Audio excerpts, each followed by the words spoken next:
Hey guys, welcome back to Small Doses of Insight. Alright, picture this. You're at rock bottom, ready to check out early, and then you get a face-to-face with death herself, and she's not here to offer any comforting afterlife deals. Nope, she's here to make you die over and over again. But here's the plot twist. You don't just get to die in peace. Oh no, my friend. You're going to die in other people's lives, in other bodies, each one brimming with fresh, unique misery. Welcome to Death's Game, the Korean drama that sucker punches you into rethinking every mopey, what's the point rant you've ever had. This drama throws Choi Yi-jae, a guy who thinks he's the universe's ultimate punching bag, into a metaphysical Hunger Games. After deciding he's had enough and attempts to off himself, he's saved by Death, who manages to be both ominous and ironically hilarious, who's got her own twisted game in mind. And guess what? This isn't about making things easy. It's about hitting him right in the existential feels, one brutal reincarnation at a time. So Yi-jae's problem starts with classic cynicism. Life sucks, so why stick around, right? But Death, with the patience of a parent tired of explaining things, says, hold up, you're not getting out of this so easily. She throws him into 12 different lives, each one worse than the last. We're talking a full existential buffet of characters, from a detective to a beggar, each life bringing fresh flavors of struggle, pain, and regret. As Yi-jae's hopping from life to life, he's forced to confront the repercussions of his actions and, more painfully, the wreckage he left behind for his mom and girlfriend. Yi-jae wakes up as everything from a high-flying CEO to a bullied student. At first, it feels like a random series of unfortunate events, but then it starts sinking in. Each reincarnation is a piece of his own psyche laid bare. He realizes just how much he didn't get about other people, or himself for that matter. Every death is a loud, clear message. Life isn't about the pain you feel, it's about all the other stuff you're blind to when you're consumed by self-pity. One thing Yi-jae learns quick is that every life, no matter how doomed, has a purpose. Each of these lives forces him to ask uncomfortable questions. What does it mean to be a son, a lover, a friend, or even just a random dude doing his best? And the ultimate question that trips him up, what does it actually mean to live? Yi-jae's journey isn't just about his pain, it's about everyone's pain. The drama flips between high-stakes action scenes, think John Wick with a lot more crying, and slow, introspective moments that tug at your soul and maybe make you question that last pity party you threw for yourself. Death, who's cold yet oddly compassionate, makes Yi-jae go through all this so that he can get out of his self-centered spiral and realize, bro, you're not alone. He has to face the emotional fallout left behind when he decided to throw in the towel, particularly the pain of his mother and girlfriend, who had to pick up the pieces of his decision. At one point, he reincarnates as his own mom, a rough twist that leaves him not only climbing a mountain in her shoes, but also carrying the burdens she quietly bore for him. This moment is a sledgehammer to the chest, showing Yi-jae that he was never the only one carrying the weight. He was so fixated on his own dark cloud that he missed the fact that other people were standing under it with him. His mom's silent resilience, her long days and nights grieving his absence, and her endless hope that he'd somehow find his way back to happiness, it's like a punch to the gut that makes him finally see his selfishness for what it is. You'd think that with all this death and existential brooding, Death's Game would leave us in a black hole of despair. But here's where it pulls a slick trick. It actually makes you want to live. Not in a life is sunshine and rainbows way. No, this show is too real for that. Instead, it sells you on the value of those moments that hurt, that break you, that make you want to rage quit, but ultimately show you what you're made of. Yi-jae's reincarnations are brutal but redemptive. In each life, he's stripped down, forced to confront his weakest, ugliest, most desperate sides. But every time he's on the verge of giving up, he realizes something new. One reincarnation has him battling it out as a detective taking down a dangerous villain. Another has him enduring the quiet humiliation of a beggar. Each of these lives is a reminder that no matter where you are or how low you feel, there's a fight worth having and a reason to push through, even if it's just to prove to yourself that you can. The most poetic part? In his final life, Yi-jae is granted a choice. He can either go back to his original life or take the easy way out for good. And in that moment, when he's finally tasted the full spectrum of human experiences, he realizes he wants his life back, pain and all. He wants to try again, not because life's suddenly awesome, but because he knows now that it's real, raw, and his. It's the kind of bittersweet revelation that makes you wonder if maybe the lows are worth it for the highs.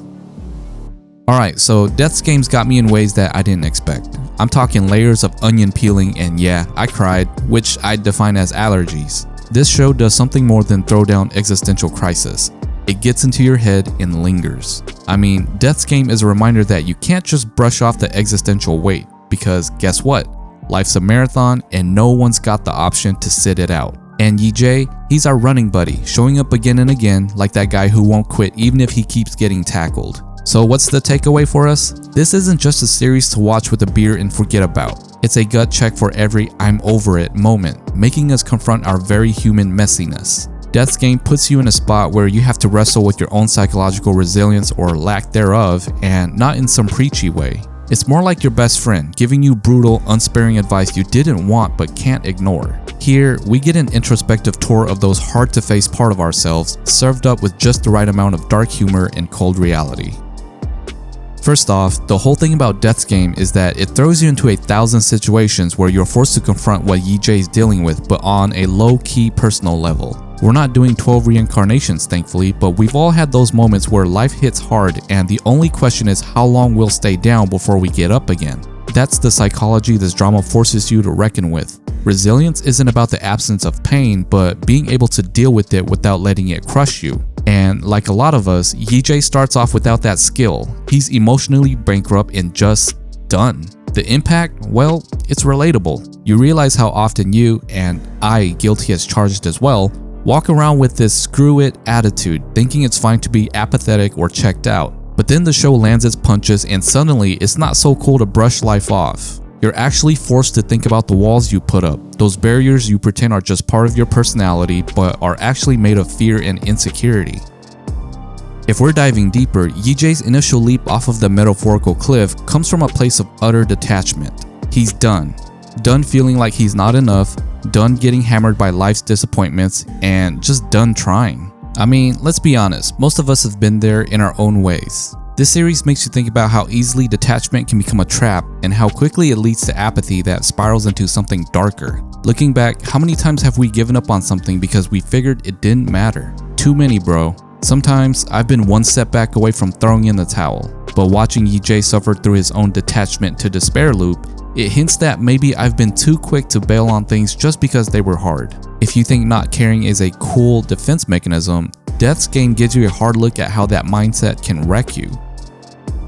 Now, empathy, don't roll your eyes, gets a bad rep in today's circles, but it's actually a game changer. Yi-jae, when he's literally living other people's lives, sees his own problems in perspective. He has to handle other people's struggles on top of his own, and for the first time, it breaks through his self-centeredness. It's like when you finally realize your friends aren't just around to make your day easier. They've got their own mess and you're probably clueless about most of it. For me, watching Yi-jae's empathy get dragged out kicking and screaming is a reminder that being stuck in your own head is a choice, and a lazy one at that. You've got to work hard to be more present for others. If Yi-jae can feel someone else's pain, maybe we can try to be a bit more aware of what's going on with the people in our lives. Sure, it's a big ask, but let's face it, life's better when you're not the main character in your own personal soap opera. This whole empathy angle is a revelation wrapped in an existential punch.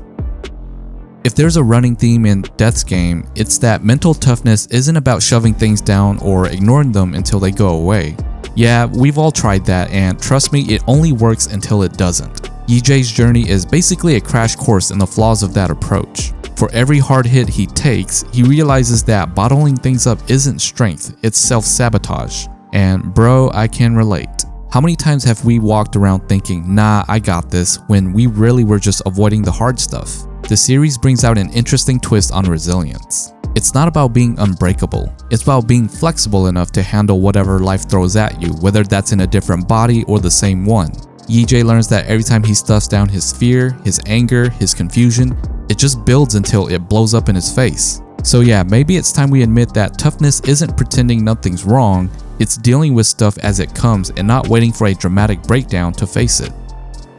Let's talk regrets, because Death's Game does not go light on that front. Yi-jae's story is basically one giant apology to his past, the things he didn't appreciate, and the people he let down. And look, it's easy to scoff and go, regrets? Nah, live life with no regrets, bro, YOLO. But the truth, everyone's got that what if itch. We've all made choices that haunts us at 3 AM, and watching Yi-jae drown in his own regrets, it's like looking in a mirror, if that mirror made you want to scream.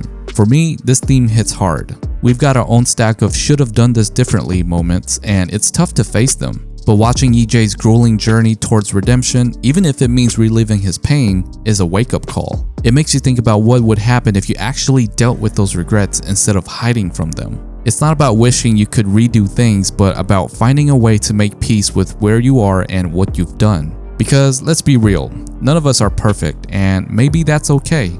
Here's the bottom line that Death's Game drops on you like a ton of bricks. Life isn't some scripted journey where you get a second shot if you mess up. This is it, man. Yi-jae has to literally die over and over to get that message. If I had to do that, I'd probably skip out way earlier than he did. But his persistence in sticking with the game makes you question your own life choices. Why are you waiting around for things to change?